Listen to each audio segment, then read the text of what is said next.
Hello nerds, we are still playing Summoner, we have still modded it, and we are still in the Nell after getting the stone. Now, we don't have a whole lot more to... Oh, hey. Right, Nanotail, something happened there, good. Thank you, Steam. So, we don't have a lot to do here in the Nell before setting off on the next adventure. Besides picking up a few more extra items over in the Crown District, there's only that one side quest to deal with, and well, off to the next one. And of course, after getting the Ring of Fire, we will be heading to Orenia, eventually.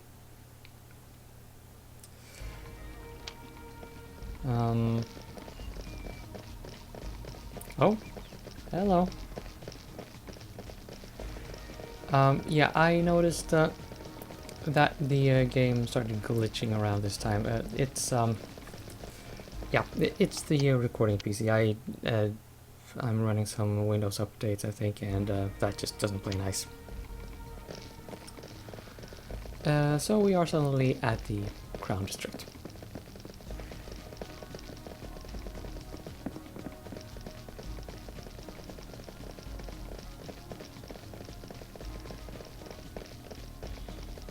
Now, there's one thing that the walkthrough that I'm following doesn't tell you, and that is when we go to Chris the Lantern Maker for the first time, I think, we can then return to the palace and speak to the guy there, and whine about having to get gargoyle blood. And, well, let's just say he has a classy response. I don't think I show that on camera, but rest assured, if you play this game yourself, you want to make that detour. It's worth it. Well, anyway. So, get the quest, go to the guy, get the thing about getting the lanterns, go to the lantern maker, then return to the palace guy, whine about having to get gargoyle blood, and profit.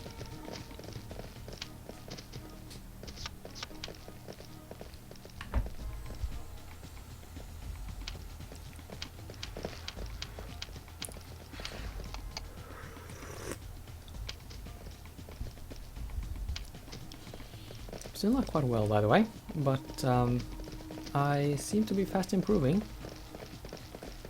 So there's that.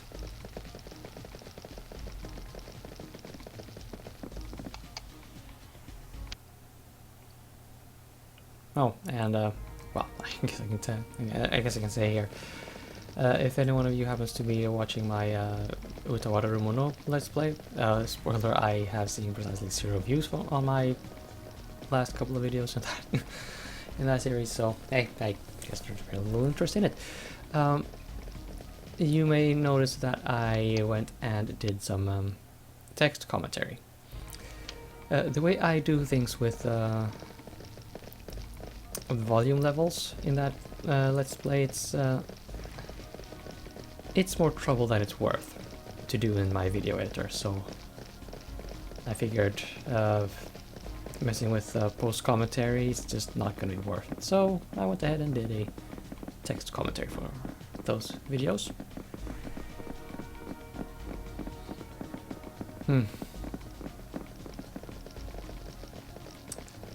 Right, off to deliver the lanterns, for which we only needed 1 gram of gargoyle blood. Thank you, game. So, kind of nice that it throws us curveballs like that every once in a while, though.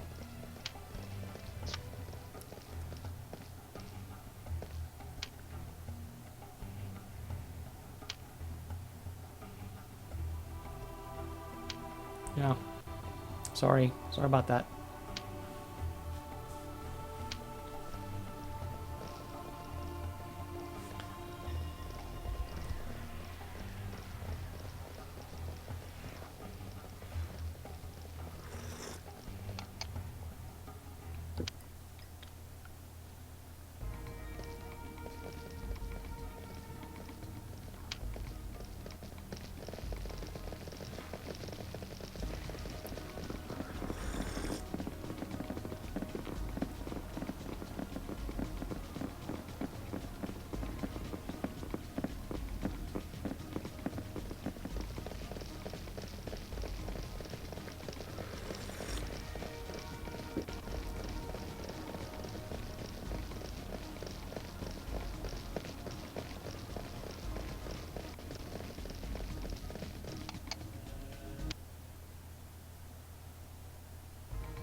I'm trying to think of something to talk about while Joseph is running around on his merry way. I'm drawing all kinds of blanks.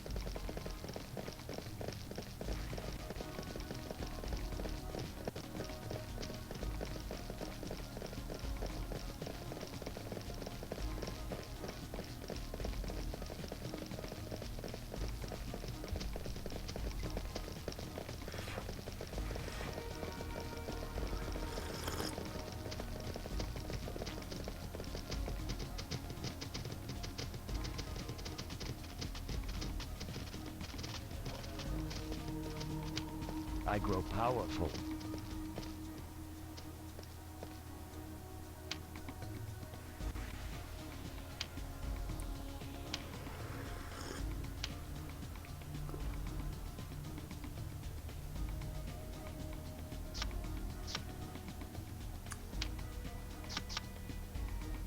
Okay, so what to do with Joseph? I'm not quite sure what I'm looking for there with fire. It's probably firewall. If you've seen my previous playthroughs, I kind of like ambush firewalling things from a distance. Sort of cheeses the game, but that, yeah, the game mechanics allow for that, so.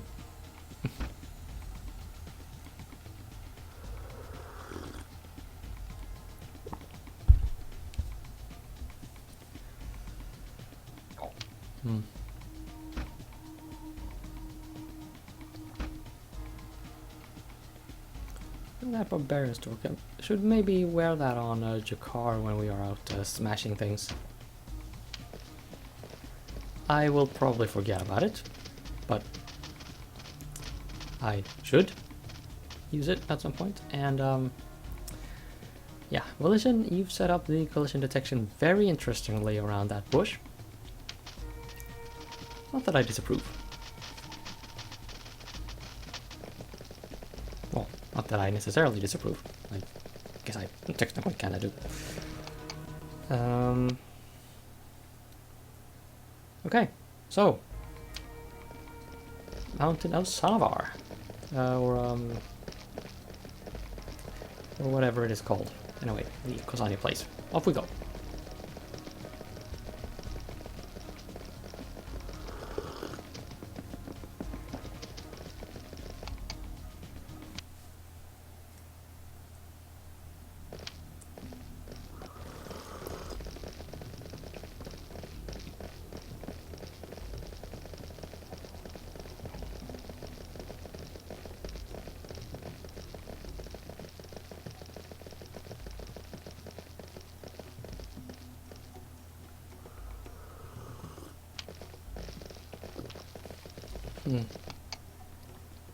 By the way, while I've been sick, well, ill, I guess. Well,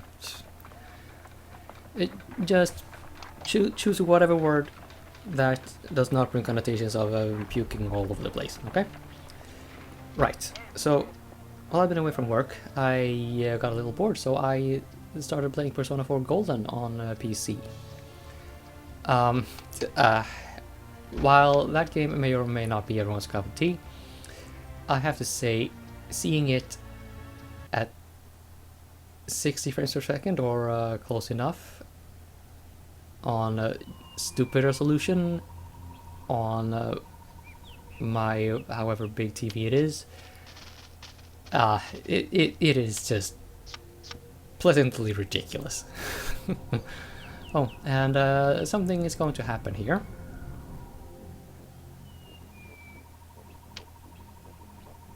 Namely, this. Yeah, I made a typo, and the game did not approve. Since fixed the typo, I have double checked with the modder, and it is not a problem in her files. So, in the finished version, that is not going to happen. In Scout's honor. Sanadar, the Mountain of the Wise, lived the last of their kind. Their ancestors had survived the Great Flood brought by Amacido's vengeance. Well, at least Mr. Narrator Man actually speaks to us, for riders.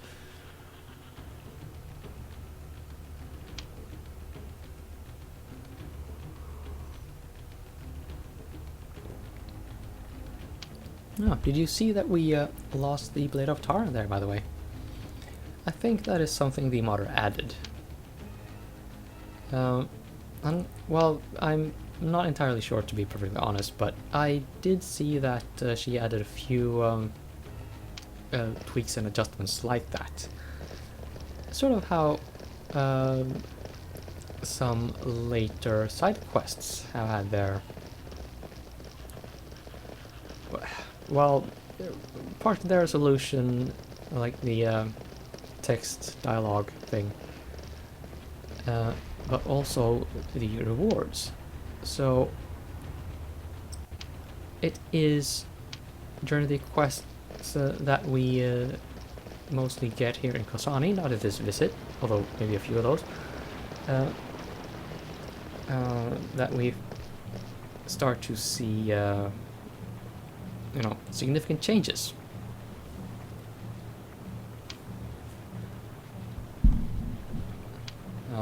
That is, significant changes regarding how we get our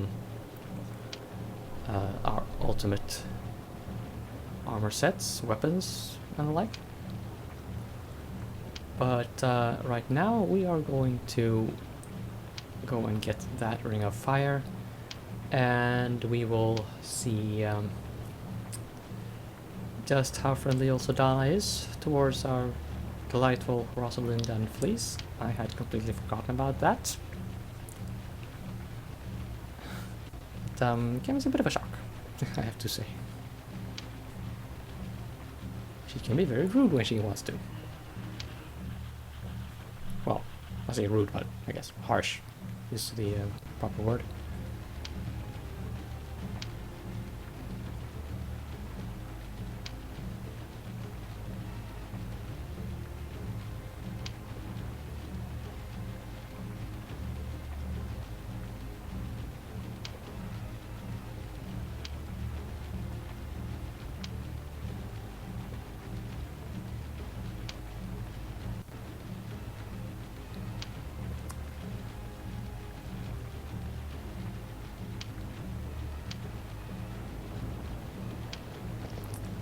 Yeah. Very friendly welcome. I don't know if the village actually stated this, but they have set up sort of the situation between the different nations, I guess, in the Lord of the Rings. When they were trying to rally people down to...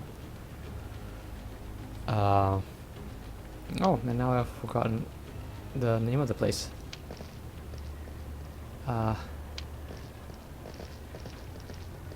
Well, the place they go to just before Mordor, anyway. Gondor. Yeah, that's the place. When they were trying to rally allies to go there, they had some, shall we say, diplomatic hang-ups to resolve. It seems like they have the same situation here with regards to Medeva versus Orenia.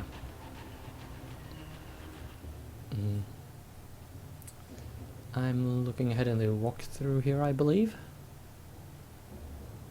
Read faster, me.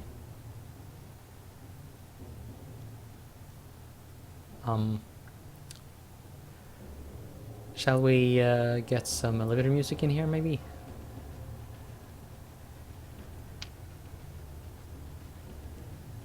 Or we could save the game. That works too.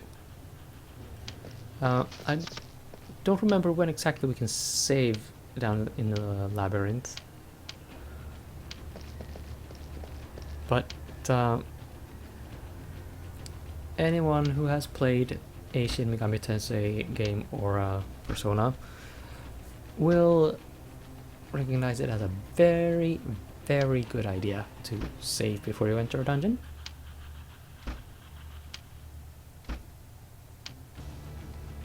I have played Persona, I have played Shin Megami Tensei, and I am at least going to try Shin Megami Tensei 5 on the Switch.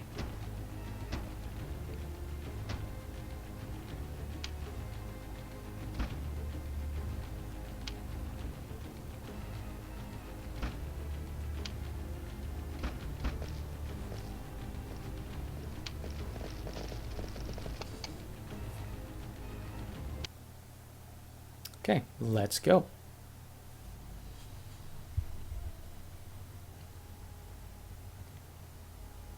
Okay, pass the test of respect. Don't step on the thing in the middle.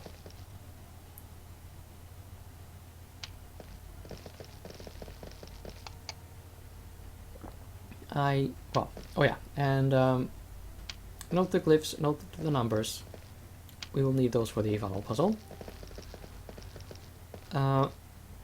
Now I don't quite remember if well, this room counts as a failure if we step on the thing in the middle with the character we are controlling, or if any of the others do. So that's why I wanted to have a good view of the glyph and just take a very wide turn around it. And I'm going to walk through here, figuring out how the map works with regards to where I am. And easy peasy lemon squeezy. And there's another plate to memorize.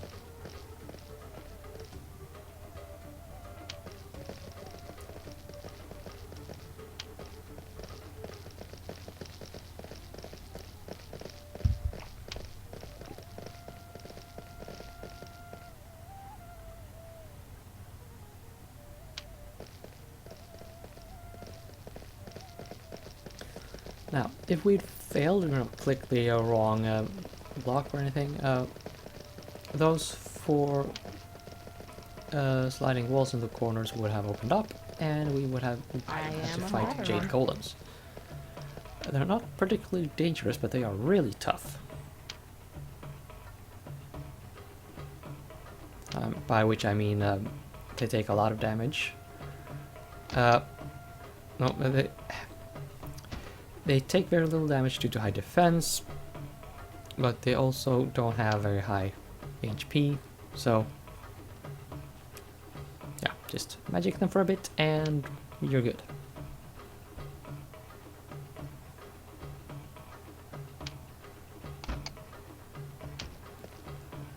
So it might be time to start leveling up your car's magic resistance.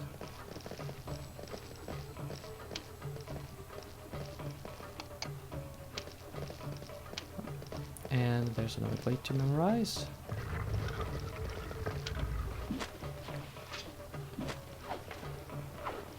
Oh, hi there.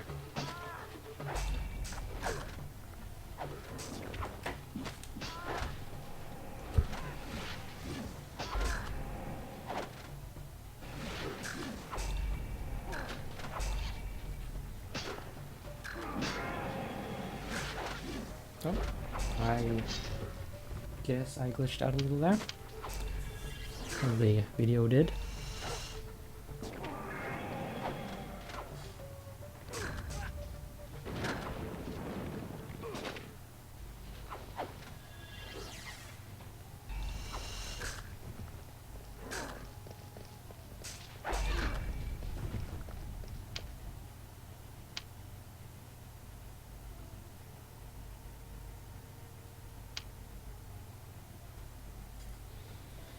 So, about that Qatar and the poisoning effect.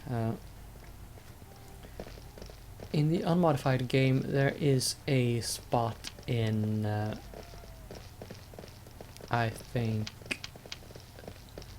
the Wallon Caverns, where having a Qatar will help immensely, because you will be fighting someone who is invulnerable to nearly everything, except for status magic, like poisoning. Pass the test of thought.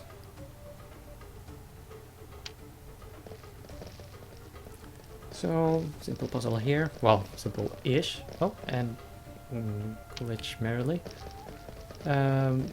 Just poke something and all the neighboring, well, adjacent, I guess, stones will also flip over.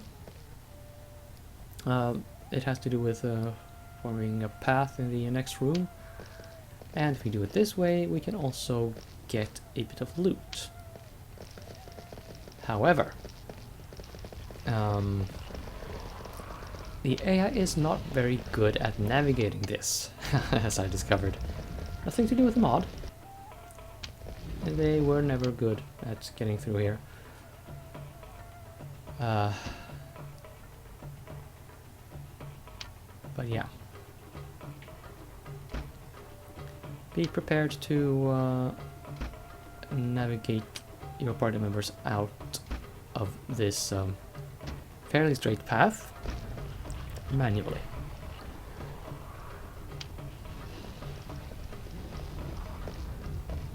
So Rothman's robes seem to have quite similar defense scores.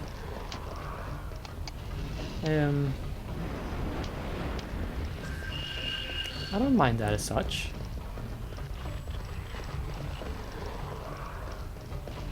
And, well, it kind of makes sense considering that, well, there's no real armor plating involved. Ah, yeah, and here's why we needed to note those glyphs and the number associated with them.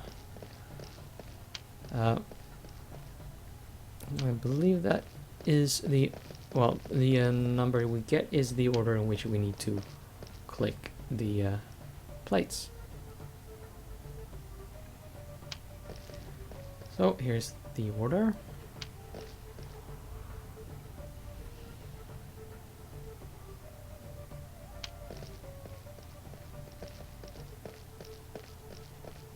And we can just keep going.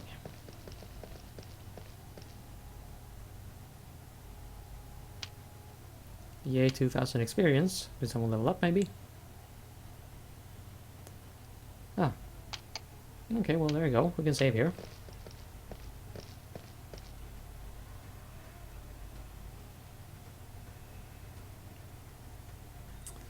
Now I don't think there's anything that could happen here.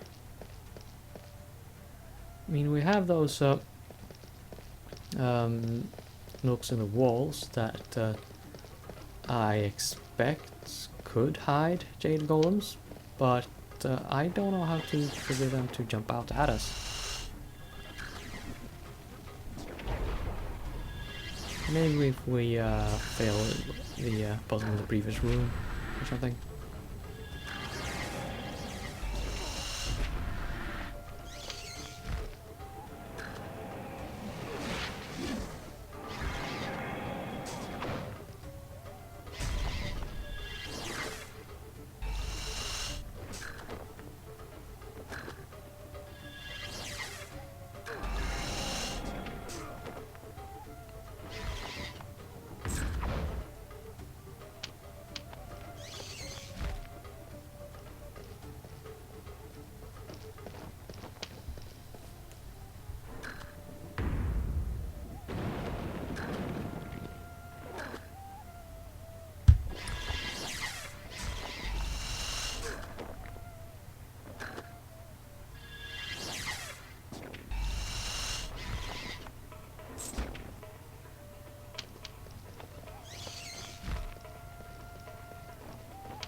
Okay, well, there's really not a whole lot more to talk about in this video, so I'll just round off the commentary and let you watch the rest in peace.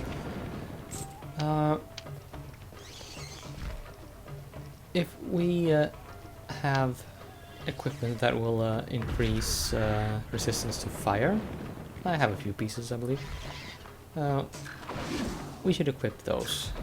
Mostly on Jakar and Fleece, I would expect. Well, I mean, prioritize those for equipping the fire resistance stuff. Don't believe they have naturally strong defense against magic, so that's why.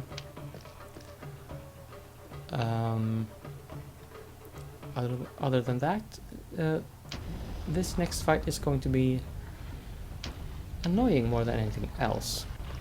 Yeah, and that's when I discovered that Joseph and Fleece were no longer with us. The AI for pathfinding, I mean, the pathfinding code in this game, as I've said before, is very interesting. But yeah, just gather everyone, move forth. In the next episode, we shall smash a great big Salanka. Stay tuned.